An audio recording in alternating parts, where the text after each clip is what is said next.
Welcome to The Explainer. Today, we're diving into the story of a founder who is on the fast track to burnout. He was doing everything by the book, but it was all falling apart. And then, his mentor told him something that changed everything. And it might just change how you think about success, too. It all kicks off with this single, brutal sentence. Imagine hearing that when you're already at your wit's end.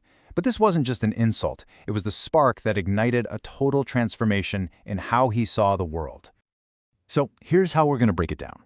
We're going to follow his journey through these 5 stages, watching him go from clinging to this illusion of control all the way to a powerful new way of being. Okay, first up, the illusion of control. Let's really get into the mind of our founder here. He's totally caught in that classic startup loop of hustle, grind, and, well, total frustration. I think a lot of us can probably relate to that feeling. You know the dream, right? He wanted to create wealth, be the master of his own destiny, and build the absolute best product on the market. But the reality? It was a whole different story. His perfect plans were constantly collapsing, his team was getting totally fried, and he was just walking around feeling drained and anxious all the time. And why? Because he was operating on these myths of hustle culture that we're all taught. You know the ones. Just work harder, plan better, hustle more. He truly believed that the smartest ideas always win, and that if you just have enough grit and control, you can force anything to happen. But those very beliefs, they were driving him straight off a cliff. So, he's at his breaking point, he's feeling completely defeated. And that's when this conversation with his mentor happens, and it just shatters his entire worldview. This is the real turning point of the story. Remember that line, everything you think you know about success is wrong? It turns out it wasn't just a jab, it was an invitation. It was a challenge to stop fighting reality and instead to actually start paying attention to the invisible systems that were really pulling the strings. And this is where we get to the real meat of it. The mentor lays out these 3 pillars of reality. Think of them as the ideas that completely replaced his old, broken beliefs about how the world actually works.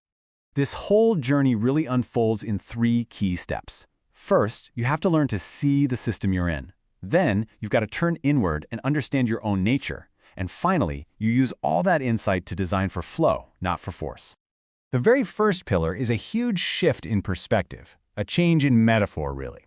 See, he always thought of business and life as a road, something you can map out, something you drive on, something you can control. But that picture, it was completely wrong. And this slide really nails the difference. The driver tries to control a fixed path, resisting every detour, every traffic jam. But the surfer accepts that they're in a dynamic, unpredictable ocean. The goal isn't control anymore. The goal is to find the flow. Adopting this surfer mindset just dismantles these huge illusions. First, the idea that we have total agency. We don't. We're all operating within bigger systems.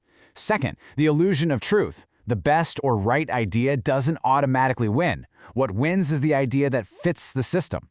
And finally, he let go of labeling things as good or bad, because those labels just blind you to what's really happening. Okay, so after learning to see the world as this giant ocean, the next lesson was to look in the mirror. He had to face the fact that his own biology, his own human nature, was a massive part of the very system he was trying to navigate. And he learned some pretty wild stuff, like our feelings drive our thoughts, not the other way around. Our Stone Age brains are just not built for the constant pings and notifications of modern life. Multitasking, it's basically poison to our focus. And here's the big one. His own anxiety, his own stress, it was contagious. His team was mirroring his emotional state right back at him. Which brings us to this massive insight. The real currency of a startup, or really anything in life, isn't time or money.